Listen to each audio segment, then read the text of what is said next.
आज world environment day है और आज मैं बात करूंगा एक ऐसी कॉन्जर्वेशनिस्ट की जो कोई इंसान नहीं है या थी। उसका नाम था कॉलर वाली। नहीं नहीं, ये कोई फीमेल गैंगस्टर नहीं थी। ये थी पेंच टाइगर रिजर्व की सबसे लेजेंडरी टाइग्रेस।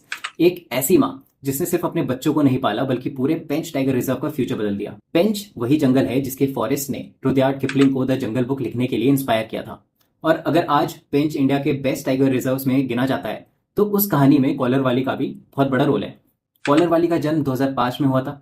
उसकी माँ थी फेमस टाइग्रेस बड़ी माता और पिता थे लेजेंडरी T1। शुरुआत में उसका नाम T15 था। बाद में जब उसको पेंच की पहली रेडियो कॉलर टाइग्रेस बनाया गया तब पूरी दुनिया उसे कॉलर वाली के नाम से जानने लगी। लेकिन असली कहानी यहाँ से शुरू होती है। 2008 से 2018 के बीच कॉलर वाली ने 8 लिटर्स में 29 कप्स को जन्म दिया और उनमें से 25 कप्स सक्सेसफुली सर्वाइव भी करे। वाइल्ड लाइफ एक्सपर्ट्स के हिसाब से ये सिर्फ इंडिया की नहीं बल्कि दुनिया के सबसे रिमार्केबल टाइगर मदरहुड रिकॉर्ड्स में से एक माना जाता है। उसका बस सबसे पहला लेटर सर्वाइव नहीं कर पाया था। 3 कब्स मानसून के दौरान निमोनिया की वजह से मर गए, लेकिन उसके बाद कॉलर वाली ने कभी पीछे मुड़कर नहीं देखा। 2010 में उसने एक साथ 5 कब्स को जन्म दिया था, जो खुद में एक रेयर फीड माना जाता है। And she is called a super mom for a reason. Researchers ने देखा कि वो अपने कब्स को ऐसी जगहों पर छोड़कर जाती थी जहां पानी, कवर और प्रे की कमी ना हो। कभी कभी वो कई दिनों तक उनसे दूर रहती थी ताकि कब्स खुद शिकार करना सीखे।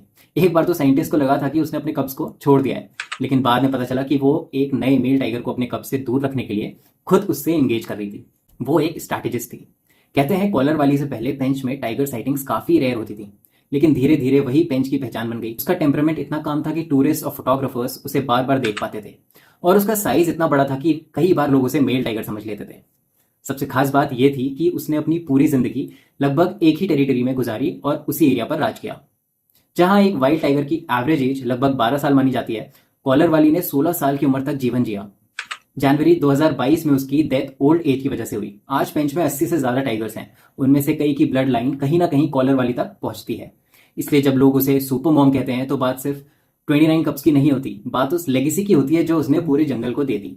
Happy world environment day and salute to the queen of Pench, collar वाली।